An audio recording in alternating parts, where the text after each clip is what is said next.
সংগঠন নিয়ে বলার মতো ওনাদের যতটুকু সেটা হচ্ছে আপনার শিরোনামে প্রকাশিত হয়েছে যে গুপ্ত বনাম উন্মুক্ত। আজকে 5ই আগস্টের পরে একটা টেলিভিশন চ্যানেলের এই ধরনের শিরোনাম করতে হচ্ছে। এই গুপ্ত কি? আজকে বাংলাদেশের রাজনীতির যে দৈন্যদশা, এর জন্য প্রধান শব্দ হচ্ছে এই গুপ্ত, এবং এই শব্দের আমদানিকারক, এই শব্দের লালনকর্তা পালনকর্তা হচ্ছে ইসলামী ছাত্র শিবির এবং জামাত শিবির, যেটা জাসি বলে। এই শব্দ এখন এত প্রাসঙ্গিক হলো কেন? প্রাসঙ্গিক এরকম এই কারণে সমাজে যত বিশৃঙ্খলা ঘটতেছে, এবং 5ই আগস্টের পর থেকে আজকে পর্যন্ত যতগুলি মবক্রেসি হয়েছে, প্রত্যেকটা মবক্রেসি প্রত্যক্ষ পরোক্ষভাবে ইসলামী ছাত্র শিবির করছে, যেটা তারা নিজেরা করতে পারে না, সেটাই গুপ্তদের দিয়ে করাইছে।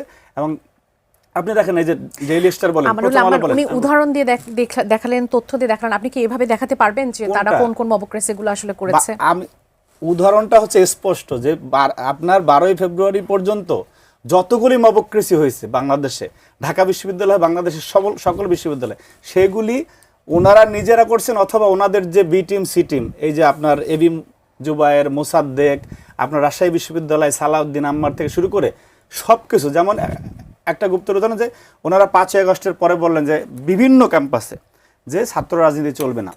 যারা সেই কথাগুলো বলল বিভিন্ন ক্যাম্পাসে, সেই ব্যক্তিরাই পরবর্তীতে শিবিরের নেতা হিসাবে, শিবিরের সভাপতি সেক্রেটারি হিসেবে বিভিন্ন জায়গায় আবির্ভূত হলো। যেমন রাজশাহী বিশ্ববিদ্যালয়ের ফাহিম রেজা, আকিল বিন তালেব। আপনি ফাহিম রেজা সংবাদ সম্মেলন করতেছে যে ছাত্র রাজনীতি চলবে না, পরে দেখলাম যে সে রাজশাহী বিশ্ববিদ্যালয় শিবিরের সেক্রেটারি।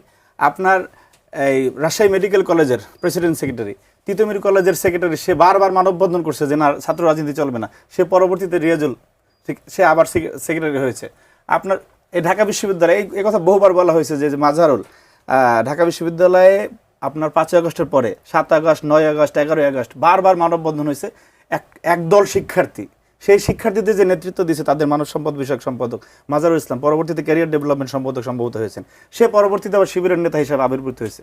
এই যে গুপ্ত, এটা তো স্পষ্ট মুনাফিকি। আপনি বলতেছেন ছাত্র রাজনীতি চলবে না, পরবর্তীতে কমিটি প্রকাশিত হওয়ার পরে আপনি আবার সেই সংগঠনের নেতা। সুতরাং এবং ওনারা, আমানুল আমান, এই ব্যর্থতাটার দায় সবসময় দেওয়া হয় ছাত্রলীগকে, যে ছাত্রলীগ চিনতে পারে নাই, তাদের সঙ্গে গুপ্ত ছিল।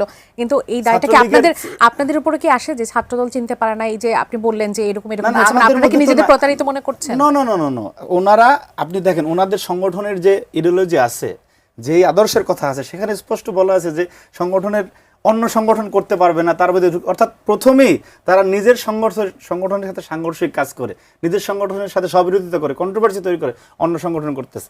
এবং এই যে সুবিধাটা কোন জায়গায়, মনে করেন যখন একজন ধরা খাবে একটা অপকর্ম করে, তখন তারা বলে না না, এই লোকটা আমাদের না, এই লোকটা আমাদের না। সে আবার এই যে আপনার কুয়েটে একটা ছেলের বিষয় ঘটনা ঘটলো যে একসাথে সে অনেকগুলো আপনার নিজের ছাত্রী, এক বৃদ্ধ মহিলা, একজনের সাথে এরকমের কিছু ছবি তার ল্যাপটপে রাখছে। যখন প্রকাশিত হলো, ঠিক আছে, শিক্ষার্থীরা যদি প্রক্টরের কাছে বিচার না চাইতো, এবং জগন্নাথ বিশ্ববিদ্যালয়ে এরকম একটা ঘটনা ঘটছে, শিক্ষার্থীরা গিয়ে বলছে যে এই ছেলে শিবির করে, আর এটা তো আমাদের কোনো বক্তব্য না বলছে। এখন ওনাদের তো অস্বীকার করা সোজা, কারণ ও তো শিবিরের পদে নাই। এই কারণেই ওরা কমিটি আংশিক প্রকাশ করে, বাকিটুকু প্রকাশ করে না। সহজেই মনে করেন একটা ন্যারেটিভ দিয়ে যায়। এটা অসুবিধাটা কি?